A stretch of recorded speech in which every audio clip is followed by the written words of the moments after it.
istorya ra ka. Pag ginako nimo ba nga, kuan ba? Ang ihatag sa Ginoo, ayaw nang kuan, kapulo. Tanan. Tanan mi hatag sa Ginoo. Ha? 100% kay kuan man. Kanang iyaha man tanan. Kwarta kanang kuan. Wala man tay ato. Sayo po nang ingon nga iya sa Ginoo ng 10%, 90% ri ato. Sayo pa na. Kay tanan iya sa Ginoo. To pagkaron. Amo na tudo ni Kristo. Sa karang panahon mo na ilang pagtuo. Hindi naman na mao ni Kristo. Pero kanang mingon tang ihatag nato tanan sa Ginoo 100% kay tanan wala na pasabot ng ihatag nato simbahan.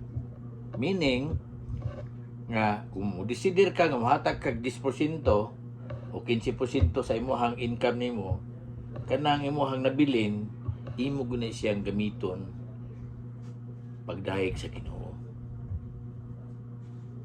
Sabot dili mo gimito siya banon nga mga kuan butang sama nang yung sa kauna musuhol man sila kanang magpapatay og tawo ang dili lang ganahan.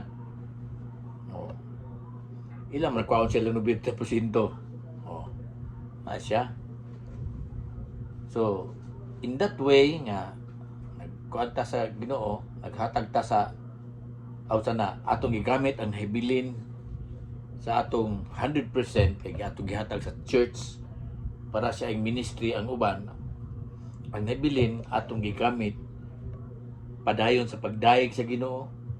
Kaya ministry o self-ministry nato ba? Family ministry, personal ministry nimo. In that way, atong gihalad ang tanan-tanan nato. Dili lang 10%. Mao na Christian giving. Mao na yung nga unsa may gusto, thanksgiving o tithes-giving. Ang tithes-giving kinaraan ang bag-o thanksgiving. Kaya thanksgiving tanan ihatag sa Ginoo. Tanan. Di lang 10%. Hindi, kunin mo nga, pila may mong decider nga ihatag sa ministry sa Ginoo sa pinaagi sa church. O pwede, 10% imong ihatag. Pero wala nang pasabot nga, wala nang maghihatag tanan. Kay kumitado man ka nga, katong nabilin nga 90%, imo to siyang gamiton padayon sa pag-alagad sa Ginoo, sa imong personal nga ministry nimo, sa imong family ministry nimo. Ana, naman tay kagulo nga ministry. Karon na kay scholar na imong gipa-eskwela. Imo na personal ministry. Dili pang ginawa na kay nga naman kay gitabangan man nimo ng bata nga maka-eskwela. Kanang pagtabang nagpasabot siya nga imo siyang giluwas gikan sa kawad-on sa kahibalo. Kay pag-eskwela niya, makakat-on man siya. Ang taong way kahibalo, daling mauwat. Daling mauwat. No? Daling malimbungan. Bitaw ng mga kurap nga mga politiko di sila ganahan nga nga maedukado ang tanang mga tao. Mga publi ganas lang papabili ng publi. Kay di naman nila mapalit na, di naman nila mauwat na kay bright naman na sila. Asya. Kuha ni mo. Bright juga ma, mas bright pa juga na ako ma. Oh, kawan sa ko. Oh, limit na ba kayo ni? Dira ka? Oh. Ano siya? So, what is correct? Tithes giving o thanksgiving? Or what is godly? What is true giving? Tithes giving o thanksgiving? Thanksgiving. Kay mo naman ang Kristohanon nga paghatag ron. Salamat man ta kay giluwas naman ta sa Ginoo.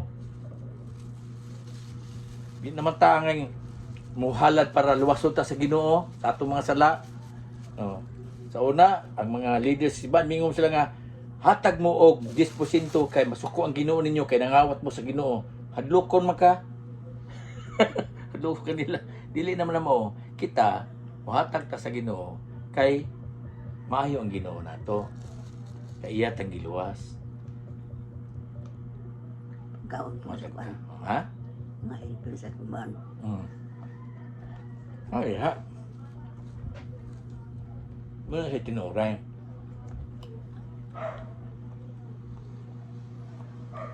So, ang bagong paghalal, Thanksgiving ha. Yung nga, kinahanglan kay ilang pong giiwat ng mga tao sa una. Kaya kung dili ka mahatag ang Ginoo, di ka panilinganan sa Ginoo. Hindi nga, di ka matato. O di ka mata siya mo 10%. Kadagang naghatag 10%, wala nang dato. Nakadagang wala gahatag 10%. Nang dato, ato ka ng mga Julio C, kanang mga tag-iya og Robinson, tag-iya og SM. Kaya yung dagkong kumpanya, naghatag ng 10%. Na.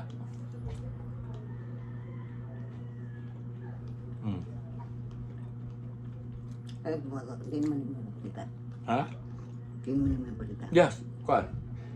Siya ang sulod diri. Ano yan? Ha? Ano yan?